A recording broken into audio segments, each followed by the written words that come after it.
It is no secret that classical music as a genre has been waning in popularity over the past century. Budgets are being slashed from professional symphony orchestras all the way down to grade school music programs. The National Endowment for the Arts reported that in 2012, only 8.8% of Americans had attended a classical music performance in the previous year, compared to 11.6% a decade earlier. The highest rate of attendance was among older Americans, those from 65 to 74 years old. But why is attendance diminishing? And why aren't young people coming anymore? Relatively recently, since around the latter half of the 19th century, classical music has taken on a firm set of rules regarding how both concertgoers and performers are expected to act. Not long before that, classical music concerts were convivial events, not shrouded in the seriousness they have become associated with today.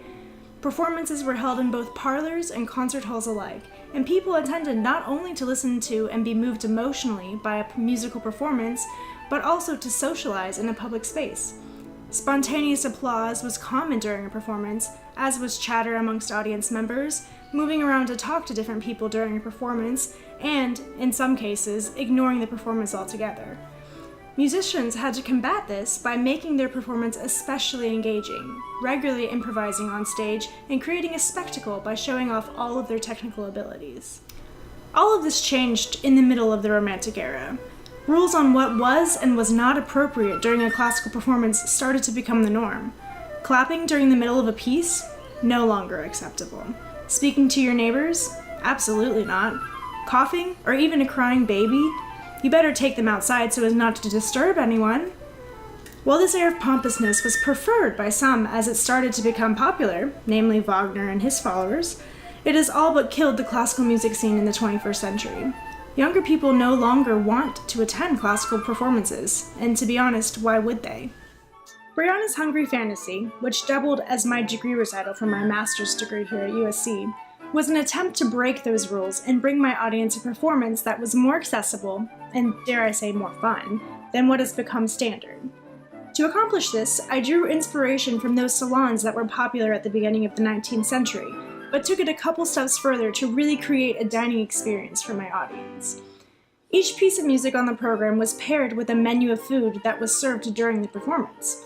Hamburger sliders were served with CPE Bach's Hamburger Sonata, pizza paired with a Piazzolla Tango Etude, cupcakes and cookies for Widor's Suite for Flute and Piano, and a coffee nightcap, ending the night with the third movement from Gary Schocker's Three Dances for Two Flutes, Coffee Nerves. The performance was held in a classroom in the School of Music without traditional stage or lighting, and I did not wear any concert black. In fact, I had a number of costume changes, each one coordinating some way with the music I was playing.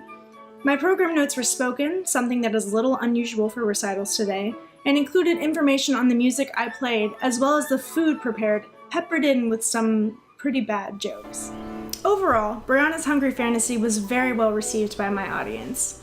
I even got a few cheers during the middle of one of my pieces, something that I encouraged my audience to do if they felt so moved before starting the program. In between pieces, I talked to my audience, asked them questions, and engaged them to really make them part of my program. While I think that this has made a more comfortable environment for those in attendance, it also drastically changed the way that I, as a musician, experienced the performance as a whole. I was surprised at how much more relaxed, but yet confident I felt as I began to play some of the flute repertoire's most notable and challenging pieces.